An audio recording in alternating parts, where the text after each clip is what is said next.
جو ایک دعویٰ کرتے ہیں کہ کراچی ہمارا ہے، دعویٰ کرتے ہیں کہ کراچی کے اصل حکمران ہم ہیں، آج وہ دیکھ لیں کہ یہ پاکستان پیپلز پارٹی ہے جنہوں نے یہاں جلسہ کر کے دکھایا ہے، کیونکہ آج یہاں پر ملیر کے لوگ، کراچی کے لوگ پاکستان پیپلز پارٹی کو چاہتے ہیں، پاکستان پیپلز پارٹی کے ساتھ محبت کرتے ہیں، وہ اپنے بلاول بھٹو کے ساتھ محبت کرتے ہیں۔ انشاءاللہ تعالیٰ آج جس طریقے سے وہ کہتے ہیں کہ ہم سندھ کو ٹکڑا کریں گے، سندھ کو ہم دوسرا صوبہ بنائیں گے، مگر ان کو میں کہنا چاہتا ہوں کہ جب تک پاکستان کے اندر، اس سندھ کے اندر غیرت مند جو سندھی رہتے ہیں، غیرت مند جو پختون رہتے ہیں، غیرت مند جو پنجابی رہتے ہیں، وہ کبھی بھی یہ کام کرنے نہیں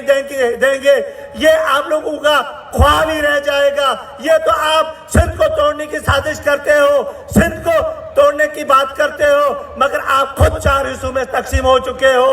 آج خود آپ لوگ تقسیم ہو چکے ہو۔ انشاءاللہ تعالیٰ پاکستان پیپلز پارٹی ہمیشہ مزدوروں کی آواز بن کر آگے بڑھی ہے، ہمیشہ مزدوروں کی آواز بن کر آگے بڑھی ہے۔ مجھے یاد ہے جب شہید محترمہ بے نظیر بھٹو بھی جلا وطن تھی تو اس کا جلا وطن کا صرف یہی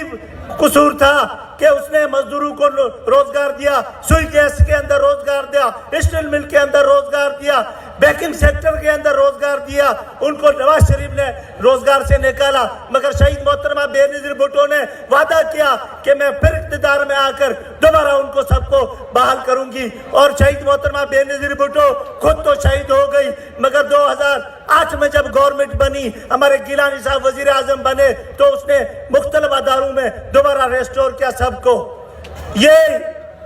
یہی ساری چیزیں ہیں پاکستان پیپلز پارٹی کی کہ آج مزدور آواز بنتے ہیں پاکستان پیپلز پارٹی کے۔ میں یہاں پر جتنے بھی ہمارے لیڈر صاحبان آئے ہیں،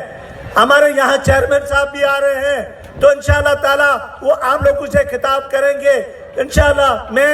سارے دوستوں کا، ہمارے جو ملیر کے، ہماری جو مائیں اور بہنیں بیٹھی ہوئی ہیں، ہمارے جو نوجوان بیٹھے ہوئے ہیں، ہمارے جو مزدور بیٹھے ہوئے ہیں، ان سب کو میں سلام پیش کرتا ہوں۔ بڑی مہربانی۔